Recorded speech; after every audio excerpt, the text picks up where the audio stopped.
ഈ അടവ് നയം എന്ന് CPM പേരിട്ട് വിളിക്കുന്നുണ്ടല്ലോ. ഈ ബ്രിട്ടീഷ് രാജ്ഞിയെ കുറിച്ചിട്ട് പറയും എന്താണ് ഈ രത്നം എടുത്ത് തലയിൽ വെച്ചുകൊണ്ട് നടക്കുമ്പോൾ ലോകത്ത് കളവ് മുതലെടുത്ത് തലയിൽ വെച്ചുകൊണ്ട് നടക്കുന്ന ഒരേ ഒരാളെ ഉണ്ടാവുള്ളൂ. അതുപോലെയാണ് ഈ CPM-നെ സംബന്ധിച്ചിടത്തോളം. ഞങ്ങൾ കള്ളം പറയും എന്നുള്ളതിന് ഫ്രീക്ക് പേരൊക്കെ ഇട്ടിട്ട് അടവ് നയം. എന്താണ് ഈ അടവ് നയം? ഞങ്ങൾ ഇന്ന് പറയുന്നതല്ല, നാളെ പറയുന്നതല്ല, മറ്റന്നാൾ പറയുന്നത്. ഇതിന് നിങ്ങൾ ഇട്ടിരിക്കുന്ന ഒരു ഫ്രീക്ക് പേര് മാത്രമാണ് ഈ പറയുന്ന അടവ് നയം എന്ന് പറയുന്നത്. നിങ്ങളുടെ ഈ അടവും കള്ള അടവുകളൊക്കെ ജനം നാട്ടിൽ ഒരുപാട് കാണുന്നുണ്ട്. അതുകൊണ്ട് അങ്ങ് വെറുതെ ഇരുന്ന് ഈ പറയുന്ന രാഷ്ട്രീയ ധാർമ്മിക ചാരിത്ര പ്രസംഗം നടത്താതിരിക്കുന്നതാണ് നല്ലത്. പാലക്കാട് നഗരസഭയിലെ ഇടഞ്ഞു നിൽക്കുന്ന കൗൺസിലർമാരെ BJP കൗൺസിലർമാരെ കോൺഗ്രസ് ലക്ഷ്യമിട്ട് കഴിഞ്ഞു. ഇന്നലെ BJP വിട്ട വയനാട് മുൻ ജില്ലാ പ്രസിഡന്റ് KP മധുവും കോൺഗ്രസിലെത്തും. SDPI ജമാഅത്തെ ഇസ്ലാമി പിന്തുണയിൽ UDF-നെ പ്രതിരോധത്തിലാക്കുകയാണ് CPM ലക്ഷ്യം. ആദ്യം ശ്രീ യുവരാജ് ഗോകുൽ, ഈ തെരഞ്ഞെടുപ്പിന് പിന്നാലെ പൊട്ടിത്തെറികൾ ഉണ്ടാകുന്നത് BJP-യിലാണ്. സന്ദീപ് വാര്യർ പോയി, അത് പോയത് പോട്ടെ എന്ന് നിങ്ങൾ വെച്ചു. പക്ഷേ ഇപ്പോൾ പാലക്കാട് നഗരസഭയിൽ കൗൺസിലർമാർ തന്നെ കളം മാറുന്ന ലക്ഷണമാണ്. അവരോട് നേരത്തെ തന്നെ ചില സംസാരങ്ങൾ കോൺഗ്രസ് നടത്തിയതാണ്. തെരഞ്ഞെടുപ്പിന് മുൻപ് പൊട്ടിക്കാൻ വെച്ചൊരു ബോംബായിരുന്നു. KC വേണുഗോപാൽ അതിനുവേണ്ടി വന്നതുപോലുമാണ്. പക്ഷേ ഇതാ നോക്കൂ, ഇലക്ഷൻ കഴിയുമ്പോൾ ഓപ്പറേഷൻ താമര എന്നൊക്കെ ഓപ്പറേഷൻ ലോട്ടസ് എന്നൊക്കെ നമ്മൾ കേട്ടിട്ടുണ്ടെങ്കിൽ ഓപ്പറേഷൻ കൈപ്പത്തി നടക്കാൻ പോവുകയാണെന്ന് തോന്നുന്നു. അത് വെറും തോന്നൽ മാത്രമായിട്ട് അവശേഷിക്കും അഭിലാഷേ. കാര്യം എന്താ വെച്ച് കഴിഞ്ഞാൽ ഈ വാർത്താ ദാരിദ്ര്യം വല്ലാത്ത രീതിയിൽ മാധ്യമ മേഖലയിലും നമ്മുടെ പൊതുസമൂഹത്തിലും നിലനിൽക്കുന്നുണ്ട് എന്നുള്ള കാര്യം നമുക്ക് മനസ്സിലാകുന്നുണ്ട്. അപ്പോൾ നിങ്ങളില്ലാത്ത വാർത്തകൾ നിങ്ങൾ കുറച്ച് ദിവസമായിട്ട് ഉണ്ടാക്കിക്കൊണ്ടിരിക്കുകയാണ്. ഇപ്പോൾ KC വേണുഗോപാൽ നേരിട്ട് വന്നിട്ടും തിരഞ്ഞെടുപ്പിന് മുൻപ് വലിയ അറ്റൻഷനും വലിയ മാധ്യമ പ്രാധാന്യവും ഒക്കെ കിട്ടുമെന്നും സൂപ്പർ താര പരിവേഷം കിട്ടുമെന്നറിഞ്ഞിട്ടും വലിയ വലിയ ഓഫറുകൾ ഇപ്പോൾ പോയ പലർക്കും വലിയ വലിയ ഓഫറുകൾ ലഭിച്ചിട്ടുണ്ടെന്നാണ് നമ്മൾ മനസ്സിലാക്കുന്നത്. അതുപോലെ വലിയ വലിയ സമ്മാനങ്ങളൊക്കെ കിട്ടുമെന്നറിഞ്ഞിട്ടും ഈ പറയുന്ന കൗൺസിലർമാർ ആരും അന്ന് പോകാൻ തയ്യാറായില്ല എന്നുണ്ടെങ്കിൽ നിങ്ങൾ അന്ന് ഇതുപോലെയൊക്കെ വാർത്ത കൊടുത്തത് തന്നെയാണ്. കേരളത്തിലെ എല്ലാ മാധ്യമങ്ങളും മത്സരിച്ച് വാർത്ത കൊടുത്തു. പല കൗൺസിലർമാരുടെയും പേര് പറഞ്ഞു. അവരുടെയൊക്കെ വീടുകളിൽ നിങ്ങൾ ഓരോരുത്തരും പോയ സമയത്ത് ഓരോരുത്തരുടെയും പ്രതികരണം എന്തായിരുന്നു എന്ന് അന്ന് നിങ്ങൾ കണ്ടതാണ്. ഇലക്ഷന് മുമ്പ് തന്നെ ഈ പറയുന്ന നഗരസഭയിലെ കൗൺസിലർമാരെല്ലാവരും ഒരുമിച്ച് വരികയും കൃഷ്ണകുമാറിന് വേണ്ടി വർക്ക് ചെയ്യുന്നത് നിങ്ങൾ എല്ലാവരും കണ്ടത് തന്നെയാണ്. അപ്പോൾ തെരഞ്ഞെടുപ്പ് കഴിഞ്ഞിട്ട് നിങ്ങളുടെ ഹെഡിങ് പോലെ തന്നെ തെരഞ്ഞെടുപ്പ് കഴിഞ്ഞിട്ട് മരം പെയ്ത് തോരുന്നില്ല എന്നാണല്ലോ. പേമാരി വന്നിട്ട് പോകാത്തവരാരും ഈ പറയുന്ന മരം പെയ്യുന്ന സമയത്ത് പോകുമെന്നോർത്ത് ആരും കിനാവ് കാണേണ്ട കാര്യമൊന്നുമില്ല.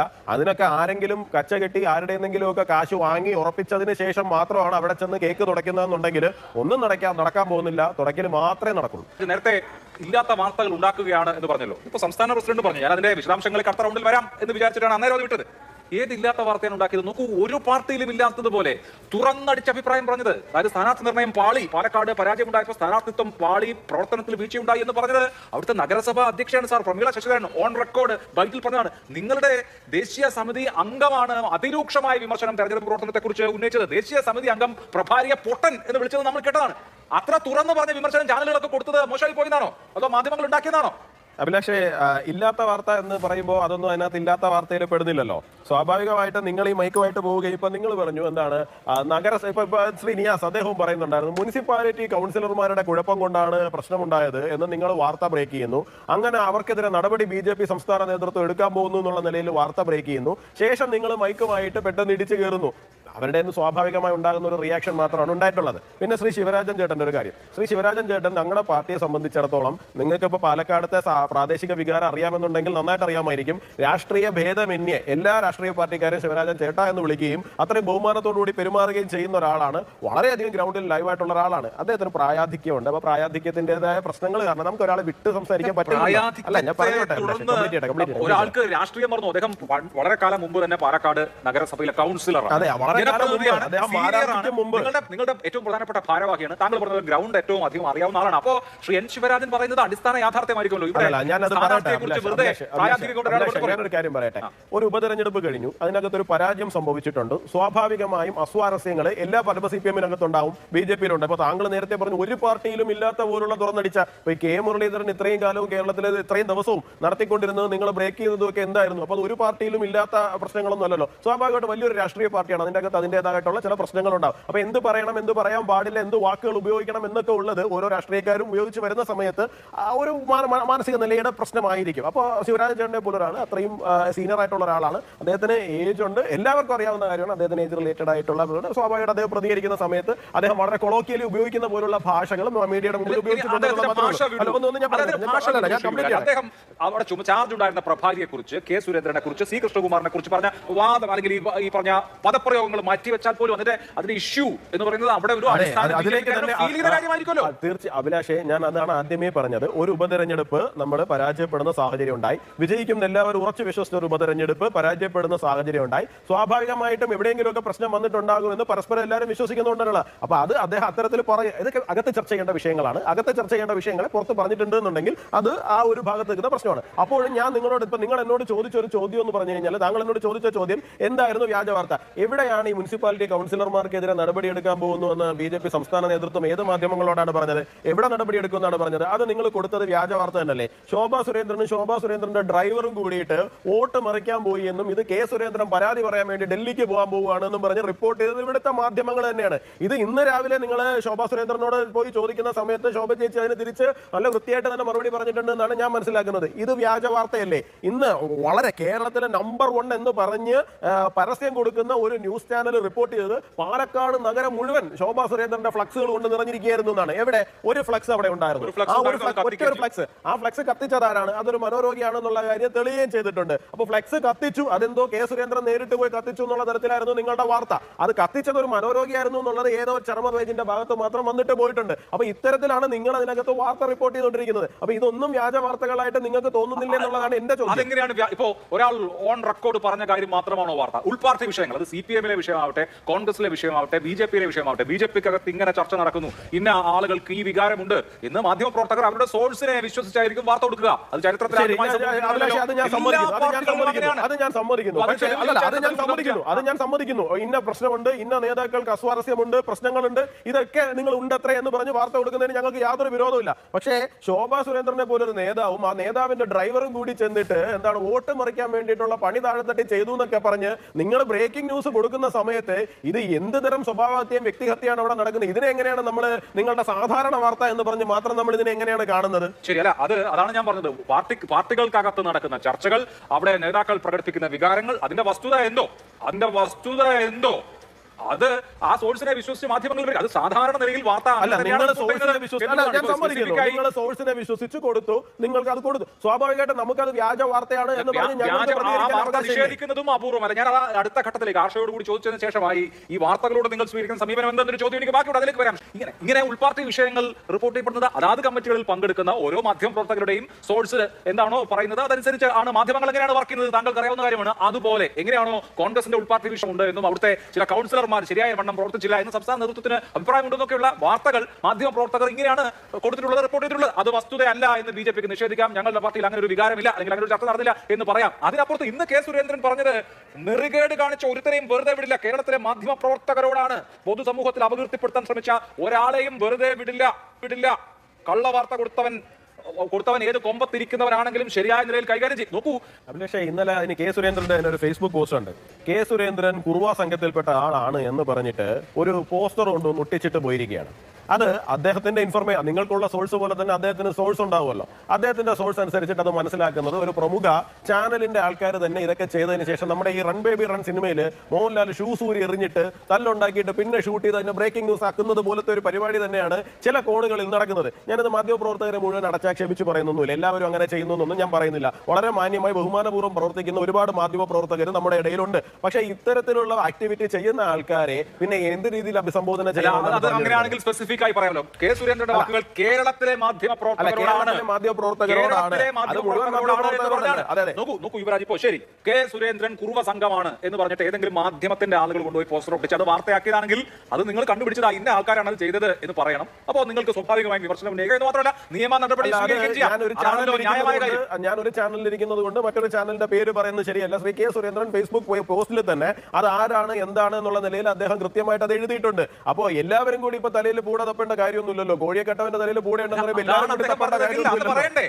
അല്ല, അദ്ദേഹം പറയേണ്ട അദ്ദേഹത്തിന്റെ സോഷ്യൽ മീഡിയ പേജിൽ അദ്ദേഹം വളരെ കൃത്യമായിട്ട് ആരാണ് എന്താണ് ഏത് ചാനലാണ് എന്നുള്ള കാര്യമൊക്കെ അദ്ദേഹം വളരെ വ്യക്തമായിട്ട് തന്നെ പറഞ്ഞിട്ടുണ്ട്. തിരിച്ച് അദ്ദേഹം തീർച്ചു വന്ന് മാധ്യമങ്ങളോട് മുഴുവനായിട്ട് സംസാരിക്കുമ്പോൾ എല്ലാവരോടും അഭിസംബോധന ചെയ്ത് പറയുകയും ഇങ്ങനൊരു സംഭവം അദ്ദേഹം ഓൾറെഡി പറഞ്ഞിട്ടുണ്ടല്ലോ. അതുകൊണ്ടായിരിക്കും അദ്ദേഹം ആ സമയം നിങ്ങളെ ലൈവായിട്ട് കാണുന്ന സമയത്ത് അത് എടുത്തു പറയാത്തതെന്ന് മാത്രമേ ഞാൻ വിശ്വസിക്കുന്നുള്ളൂ. മുഖ്യമന്ത്രി മാധ്യമ പ്രവർത്തകരോട് കടക്ക് പുറത്ത് എന്ന് പറഞ്ഞാൽ അത് ജനാധിപത്യ ലംഘനമാണ്, അത് അഭിപ്രായ സ്വാതന്ത്ര്യത്തിന്റെ ധ്വംസനമാണെന്ന് BJP-ക്കും അഭിപ്രായമുണ്ടല്ലോ. ഉണ്ടല്ലോ. അപ്പൊ കേരളത്തിലെ കേന്ദ്രം ഭരിക്കുന്ന പാർട്ടിയുടെ അധ്യക്ഷൻ മാധ്യമപ്രവർത്തകരോട് ആകെ പറയുകയാണ്, കേരളത്തിലെ മാധ്യമപ്രവർത്തകരോടാണ് എന്ന് പറഞ്ഞിട്ട് പറയാണ് കൈകാര്യം ചെയ്യുമെന്ന്. അങ്ങനെ മാധ്യമപ്രവർത്തകരെ കൈകാര്യം ചെയ്യും എന്ന് കേരളത്തിലെ ഒരു പാർട്ടിയുടെ അധ്യക്ഷൻ പറയുന്ന അവസ്ഥയിലേക്ക് കാര്യങ്ങൾ എത്തിയതിലാണ് എനിക്ക് ആശ്ചര്യം. സ്പെസിഫിക്കായി അദ്ദേഹത്തിന് വ്യക്തിപരമായി അദ്ദേഹത്തെ അപകീർത്തിപ്പെടുത്തിയത് പരാതി ആരെക്കുറിച്ചെങ്കിലും ഉണ്ടെങ്കിൽ അത് പറയുന്നത് മനസ്സിലാക്കാം നമുക്ക്. അല്ല, അതെ, അദ്ദേഹം ആ അവസ്ഥയിൽ എത്തി എന്നുള്ളത് തന്നെയാണ് ഇവിടുത്തെ പ്രശ്നവും. കാരണം ഇത്തരത്തിൽ അദ്ദേഹത്തെ കുറിച്ചിട്ട് കുറുവ സംഘമാണെന്നൊക്കെ പറഞ്ഞിട്ട് കൊണ്ട് ഒട്ടിച്ചിട്ട് പോവാ. അദ്ദേഹത്തിന്റെ സോഴ്സസ് ഉണ്ടാവില്ലേ തന്നെ.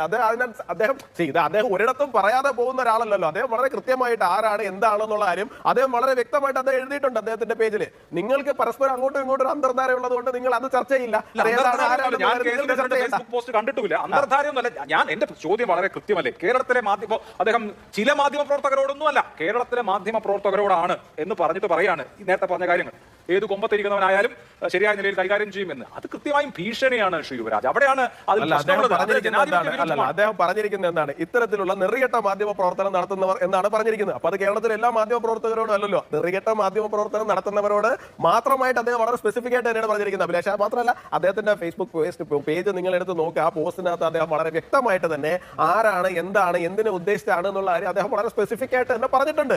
അദ്ദേഹം അത് പറഞ്ഞു കഴിഞ്ഞ സ്ഥിതിക്ക് അദ്ദേഹം തലേ ദിവസം മുതൽ അത് പറയുന്ന ഒരു കാര്യമാണ്. ഇപ്പൊ ഒരു സുപ്രഭാതത്തിൽ അദ്ദേഹം പെട്ടെന്ന് വന്നിട്ട് അങ്ങനെ ഒരു വിഷയം അവതരിപ്പിക്കുകയല്ല ചെയ്യുന്നത്. ശരി, യുവരാജ് ഗോകുൽ, പാലക്കാട് ബി.ജെ.പിയുടെ എതിരാളി UDF ആയിരുന്നു, അല്ലെങ്കിൽ UDF-ന്റെ എതിരാളി BJP ആയിരുന്നു മുഖ്യ എതിരാളി. പക്ഷേ കേരളത്തിലെ 90% മണ്ഡലങ്ങളിലും UDF-ന്റെ എതിരാളി LDF ആണ്, LDF-ന്റെ എതിരാളി UDF ആണ്. അതാണ് നമ്മുടെ രാഷ്ട്രീയ സാഹചര്യം എന്നിരിക്കെ CPM ഈ ലൈൻ, അതായത് നിരന്തരമായ SDPI ജമാഅത്തെ ഇസ്ലാമി ലൈൻ തുടർന്നാൽ അത് നിങ്ങളുടെ വോട്ടിനെ അല്ലേ പ്രതികൂലമായി ബാധിക്കാൻ സാധ്യത? ഞാൻ അങ്ങനെ പറയാനുള്ള കാരണം നമുക്കറിയാം, 2019 ലോക്സഭാ തെരഞ്ഞെടുപ്പിൽ BJP ഉണ്ടാക്കിയിട്ടുള്ള വലിയ വോട്ട് ഷെയർ 30 ലക്ഷം ആദ്യമായി തൊട്ട ആദ്യത്തെ തെരഞ്ഞെടുപ്പ് 2019 ആണെങ്കിൽ 2021 ആകുമ്പോഴേക്ക് അത് കുറഞ്ഞത്. കേരളത്തിൽ UDF-ഉം LDF-ഉം വോട്ട് വിഹിതം കൂട്ടിയപ്പോൾ BJP-യുടെ വോട്ട് വിഹിതമാണ് കുറഞ്ഞത്. അതിവിടെ ശ്രീ നിയാസ് പറഞ്ഞതുപോലെ 33-34 മണ്ഡലങ്ങളിൽ BJP CPM-ന് വോട്ട് കൊടുത്തു എന്ന് ഞാൻ വിചാരിക്കുന്നില്ല. അതുപോലെ ഇപ്പോൾ CPM പറയുന്നത് പോലെ കോൺഗ്രസ് BJP-ക്ക് വോട്ട് കൊടുത്തു എന്ന് ഞാൻ വിചാരിക്കുന്നില്ല. സ്വാഭാവികമായി ജനങ്ങളാണല്ലോ പ്രിഫർ ചെയ്യേണ്ടത്. അങ്ങനെ ജനങ്ങളുടെ പ്രിഫറൻസ് വരുമ്പോൾ, വിവിധ രാഷ്ട്രീയ വിഷയങ്ങളിൽ വരുമ്പോൾ നിയമസഭാ തെരഞ്ഞെടുപ്പിൽ നിങ്ങളുടെ സാധ്യതകളെ പ്രതികൂലമായി ബാധിക്കാനിടയിലുള്ള കാര്യമല്ലേ ഇത്? അല്ല, അത് എല്ലായ്പ്പോഴും അങ്ങനെ സംഭവിക്കണമെന്നില്ല. സാധാരണഗതിയിൽ നമുക്ക് ഈ ലോക്സഭാ തെരഞ്ഞെടുപ്പിൽ കിട്ടുന്നതിനേക്കാളും വോട്ട് ഷെയർ പാർലമെന്റ് നിയമസഭാ തെരഞ്ഞെടുപ്പിലേക്ക് എത്തുമ്പോൾ കുറയുന്ന ഒരു ചരിത്രമുണ്ട്. 2004 ലോക്സഭാ തെരഞ്ഞെടുപ്പിൽ 10% മുകളിലേക്ക് വോട്ട് പോയി. പക്ഷേ 2006 നിയമസഭാ തെരഞ്ഞെടുപ്പിലേക്ക് എത്തുമ്പോൾ വീണ്ടും 6% വരുന്ന സാഹചര്യം ഉണ്ടായി. ലോക്സഭയിൽ കൂടുകയും നിയമസഭയിൽ കുറയുകയും ചെയ്യുന്ന ഒരു പാറ്റേൺ കുറച്ച് കാലങ്ങളായിട്ട് കേരളത്തിലുണ്ട്. പക്ഷേ 2014 കഴിഞ്ഞിട്ട് 2016 വരുമ്പോൾ സത്യം പറഞ്ഞു കഴിഞ്ഞാൽ പാർലമെന്റിനേക്കാൾ കൂടുതൽ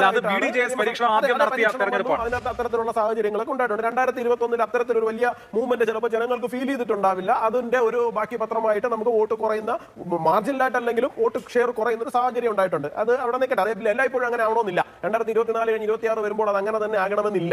അത് നമുക്ക് വരുന്ന നിയമസഭാ തെരഞ്ഞെടുപ്പിൽ ഒരു ഉപതെരഞ്ഞെടുപ്പ് വെച്ചുകൊണ്ട് മാത്രം നമുക്ക് എല്ലാത്തിനെയും വിലയിരുത്താൻ വേണ്ടിയിട്ട് സാധിക്കില്ല. ഇനി ശ്രീ ആർഷോ ഇവിടെ നടത്തിയ രാഷ്ട്രീയ ചാരിത്ര പ്രസംഗത്തിന് എനിക്ക് അദ്ദേഹത്തിനോട് മറുപടി പറയാനുണ്ട്. അദ്ദേഹം പറയാണ് എന്താണ് ഇവിടെ വെറുപ്പിന്റെ രാഷ്ട്രീയം, വിദ്വേഷത്തിന്റെ രാഷ്ട്രീയം. ആർഷോ, ഞാൻ കാലങ്ങളായിട്ട് കേരളത്തിലെ തെരഞ്ഞെടുപ്പ് സൂക്ഷ്മമായി നിരീക്ഷിക്കുകയും പഠിക്കുകയും ചെയ്യുന്ന ഒരാളാണ്. കഴിഞ്ഞ ലോക്സഭാ തെരഞ്ഞെടുപ്പിൽ നിങ്ങൾ നടത്തിയിട്ടുള്ളത് പോലുള്ള വർഗീയ പ്രചരണം ഇവിടെ വേറെ ആരും നടത്തിയിട്ടില്ലെന്നേ. വടകരയിലെ കാഫിർ സ്ക്രീൻഷോട്ട് എന്ന് പറയുന്ന ഒരു സാധനം, കാഫിർ എന്ന എതിർ സ്ഥാനാർത്ഥിയെ വിളിച്ചു, അല്ലെ തങ്ങളുടെ സ്ഥാനാർത്ഥിയെ വിളിച്ചു എന്ന് പറഞ്ഞുകൊണ്ട് ഒരു മതവികാരം ഇളക്കി വിടുവാനും വേണ്ടിയിട്ടുള്ള ഒരു പരിശ്രമം നിങ്ങളുടെ ഭാഗത്തു നിന്നുണ്ടായത് ഇത് ആദ്യമൊന്നുമല്ല. ഗ്രൗണ്ട് ലെവലിൽ നിന്ന് തെരഞ്ഞെടുപ്പിനെ മാനേജ് ചെയ്യുകയും തെരഞ്ഞെടുപ്പ് അടുത്ത് കാണുകയും ചെയ്യുന്ന ഒരാളാണ് ഞാൻ. നിങ്ങൾ ഓരോ വീട്ടിലും ജാതി അടിസ്ഥാനത്തിൽ കയറി എന്താണ് പറയുന്നതെന്ന് ഞങ്ങൾക്ക് വളരെ നല്ല നിശ്ചയമുണ്ട്. പക്ഷേ ഇത് പുറത്തേക്ക് വന്ന ഒരു വിഷയമാണ് എന്നുള്ളത് കാര്യം മാത്രമേ ഉള്ളൂ. പിന്നെ അങ്ങ് പറഞ്ഞല്ലോ കോൺഗ്രസിന്റെ അകത്ത് ഞങ്ങൾ പോയിട്ട് എന്തോ ഫ്രാക്ഷൻ തുടങ്ങിയിരിക്കുകയാണെന്ന്. നിങ്ങളുടെ അകത്ത് ആരാ ഫ്രാക്ഷൻ തുടങ്ങിയിരിക്കുന്നത് സാർ? നിങ്ങളുടെ അകത്ത് ഫ്രാക്ഷൻ തുടങ്ങിയിരിക്കുന്നത് ആലപ്പുഴയിൽ ഒരു ഏരിയ കമ്മിറ്റി മൊത്തമായിട്ട് രാജിവെച്ച് ഇറങ്ങിപ്പോകുന്ന സാഹചര്യം ഉണ്ടായില്ലേ? നിങ്ങളുടെ അകത്ത് ഫ്രാക്ഷൻ തുടങ്ങിയിരിക്കുന്നത് SDPI ആണ്. നിങ്ങൾ ഇവിടെ ഇരുന്ന് പറഞ്ഞല്ലോ ജമാഅത്തെ ഇസ്ലാമിയെ മാറ്റി നിർത്തേണ്ടതാണ്, SDPI മാറ്റി നിർത്തേണ്ടതാണെന്ന്. ഒക്ടോബർ 19, 2015 അതാ ഹിന്ദുവിന്റെ പത്ര റിപ്പോർട്ട് എന്റെ കയ്യിലുണ്ട്. വളരെ കൃത്യമായിട്ട് ഏതൊക്കെ വാർഡുകളില്, മുനിസിപ്പാലിറ്റികളില്, പഞ്ചായത്തുകളില് ജമാഅത്തെ ഇസ്ലാമിക്ക് എതിരായിട്ട് നിങ്ങൾ സ്ഥാനാർത്ഥിയെ നിർത്തിയിട്ടില്ല എന്നുള്ള കാര്യം അക്കമിട്ടവർ പറയുന്നുണ്ട്. വെറുതെ പറയാൻ മാത്രമല്ല, ഹമീദ് ചെന്നമംഗലൂരിനെ പോലെ ഇടത് നിരീക്ഷകനായിട്ടുള്ള ഒരാളുടെ വാക്കുകളെ ഉദ്ധരിച്ചുകൊണ്ട് വളരെ കൃത്യമായിട്ട് പറയുന്നുണ്ട്. In those places the LDF was backing the independent candidate fielded by Jamaat-e Islami. പറഞ്ഞത് സംഘപരിവാറുകാരും ഹമീദ് ചെന്നമംഗലൂരിന്റെ വാക്കിനെ ഉദ്ധരിച്ചിട്ടാണ് ദ ഹിന്ദു വളരെ കൃത്യമായിട്ട് റിപ്പോർട്ട് ചെയ്തിരിക്കുന്നത്. അപ്പൊ മാറ്റി നിർത്തേണ്ടത് എപ്പോഴാണ്? നിങ്ങൾക്ക് പിന്തുണ തരാത്തപ്പോൾ മാത്രമാണ് നിങ്ങൾക്ക് ചില ആൾക്കാരെ മാറ്റി നിർത്തേണ്ടതും അവർക്ക് തൊട്ടുകൂടായ്മ പ്രഖ്യാപിക്കുന്നതും. ഒരു നിലപാട്, ഒരു നയം എന്നൊക്കെ പറഞ്ഞു കഴിഞ്ഞാൽ അത് സ്ഥായിയായിട്ട് ഉണ്ടാവുക എന്ന് പറയുന്ന ഒരു സ്വഭാവം രാഷ്ട്രീയത്തിൽ ഉണ്ടാവണം സാർ. ഈ അടവ് നയം എന്ന് CPM പേരിട്ട് വിളിക്കുന്നുണ്ടല്ലോ. ഈ ബ്രിട്ടീഷ് രാജ്ഞിയെ കുറിച്ചിട്ട് പറയും എന്താണ് ഈ രത്നം എടുത്ത് തലയിൽ വെച്ചുകൊണ്ട് നടക്കുമ്പോൾ ലോകത്ത് കളവ് മുതലെടുത്ത് തലയിൽ വെച്ചുകൊണ്ട് നടക്കുന്ന ഒരേ ഒരാളെ ഉണ്ടാവുള്ളൂ. അതുപോലെയാണ് ഈ CPM-നെ സംബന്ധിച്ചിടത്തോളം. ഞങ്ങൾ കള്ളം പറയും എന്നുള്ളതിന് ഫ്രീക്ക് പേരൊക്കെ ഇട്ടിട്ട് അടവ് നയം. എന്താണ് ഈ അടവ് നയം? ഞങ്ങൾ ഇന്ന് പറയുന്നതല്ല, നാളെ പറയുന്നതല്ല, മറ്റന്നാൾ പറയുന്നത്. ഇതിന് നിങ്ങൾ ഇട്ടിരിക്കുന്ന ഒരു ഫ്രീക്ക് പേര് മാത്രമാണ് ഈ പറയുന്ന അടവ് നയം എന്ന് പറയുന്നത്. നിങ്ങളുടെ ഈ അടവും കള്ള അടവുകളൊക്കെ ജനം നാട്ടിൽ ഒരുപാട് കാണുന്നുണ്ട്. അതുകൊണ്ട് അങ്ങ് വെറുതെ ഇരുന്ന് ഈ പറയുന്ന രാഷ്ട്രീയ ധാർമ്മിക ചാരിത്ര പ്രസംഗം നടത്താതിരിക്കുന്നതാണ് നല്ലത്.